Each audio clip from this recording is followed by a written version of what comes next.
பிரச்சனை வந்தா அதை எப்படி ஸ்மார்ட்டா ஹேண்டில் பண்ணணும் தெரிஞ்சுக்கணும்னா அப்போ இந்த கதை கேளுங்க. ஒரு சின்ன ராஜ்யத்துல ராஜசிம்மா என்ற ஒரு ராஜா ஆண்டு வந்தாரு. ஒரு நாள் பக்கத்து ராஜ்யத்தில் இருந்து ஒரு பெரிய படை தாக்க வர போகிற செய்தி அரண்மனைக்கு வந்தது. அந்த படை போன இடத்துல எல்லாம் வெற்றி மட்டுமே பெற்றிருக்கிறதுனால எல்லாரும் பயந்து போனாங்க. இது தெரிஞ்ச ராஜா மனதில் நினைத்தார், எதிரிகள் எங்கள் ராஜ்யத்தை தாக்கினால் என் ராஜ்யம் கையிலிருந்து போய்விடும், எல்லாமே முடிஞ்சிடும். அதனால ராஜா கோபமா சொன்னாரு, நான் பலசாலி, என் வீரர்களோட பலத்தால் எதிரிகளை அடிச்சு விரட்டிடுவேன். வீரர்களே, போருக்கு தயாராகுங்கள். இது கேட்ட மந்திரி, இப்படியே போனால் ராஜ்யம் நம் கைவிட்டு போய்விடும் என்று பயந்தார்.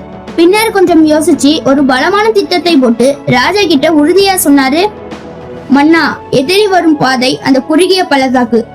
அவர்கள் வேகமா வருவாங்க, ஆனா நமக்கு நேரம் கிடைக்கும். அங்க பெரிய குழி தோண்டி மேல புல்ல போட்டு மறைக்கலாம்.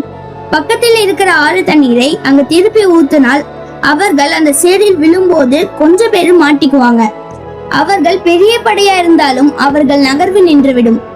இரண்டாவது, நம்மளோட உளவாளிகளை அனுப்பி அவர்கள் சரியான நகர்வு நேரம் எண்ணிக்கையை தெரிஞ்சு கொண்டால் நமக்கு திடீர் தாக்குதல் செய்ய சரியான நேரம் கிடைக்கும்.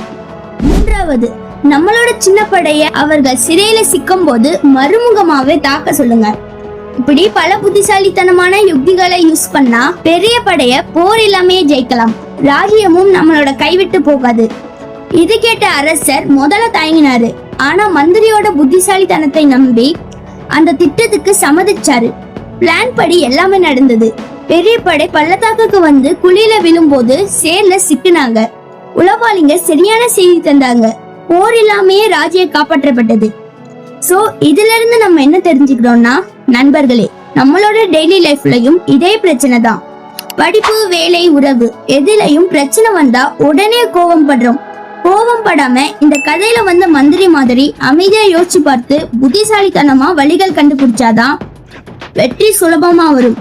இந்த ஸ்டோரி உங்களுக்கு ஹெல்ப்ஃபுல்லா இருந்தா லைக் பண்ணுங்க. இன்னும் இப்படி கதைகள் இல்ல லைஃப் டிப்ஸ் வேணும்னா சேனலுக்கு சப்ஸ்கிரைப் பண்ணுங்க. நன்றி, வணக்கம்.